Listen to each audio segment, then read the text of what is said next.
Buongiorno a tutti dalla redazione della Prealpina per la consueta occhiata ai contenuti dell'inserto dedicato al calcio dilettantistico allegato al giornale di oggi, lunedì 19 febbraio.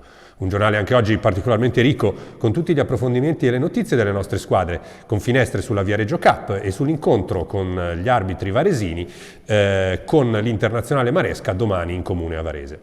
Apertura doverosa al campo e per il Città di Varese, che ieri ha battuto 3-1 l'Albenga in un importantissimo scontro diretto nella zona playoff.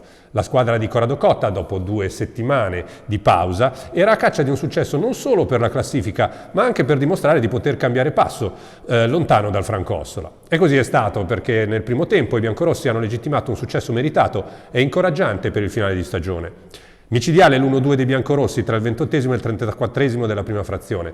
Prima Cottarelli ha sbloccato il risultato, poi è stato un autogol di Nesci su tiro di cross di Banfi a valere il raddoppio. La rete nel finale di tempo da parte di Di Stefano non ha tolto sicurezza al Varese, che ha saputo giocare al gatto col topo nella ripresa, firmando il tris in contropiede subito in apertura dopo 6 minuti con Di Maira e stringendo poi i denti fino alla fine per il definitivo 3-1.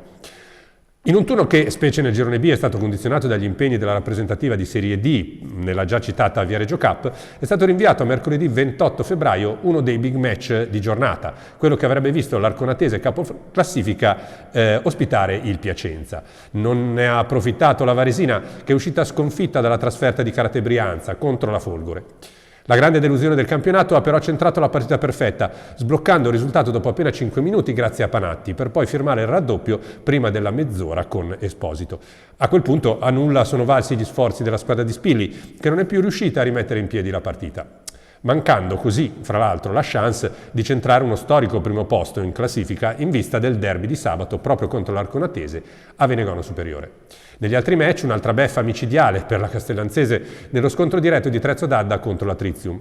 La squadra di Fiorenzo Roncari, ancora alla ricerca della prima vittoria dal suo ritorno in panchina, è passata in vantaggio grazie a Chessa al 38esimo del primo tempo, ma ha visto sfuggire la vittoria al 92esimo, quando il veterano Capogna ha regalato il punto alla squadra dell'ex allenatore del Varese, Luciano De Paola.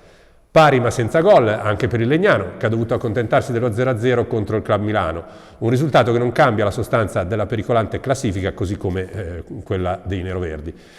Come sempre poi troverete sul giornale di oggi tutti gli approfondimenti sulle altre categorie dall'eccellenza, con la Solbiatese che dopo le fatiche di Coppa è crollata a Magenta, o il Verbano che si è sbloccato contro l'Ardo Lazzate e la Sestesa che è andata a vincere allo scadere a Saronno. E poi l'apertissima lotta ai vertici di promozione prima categoria, le seconde e terze categorie e il calcio a 5. Insomma, come sempre, un numero da non perdere.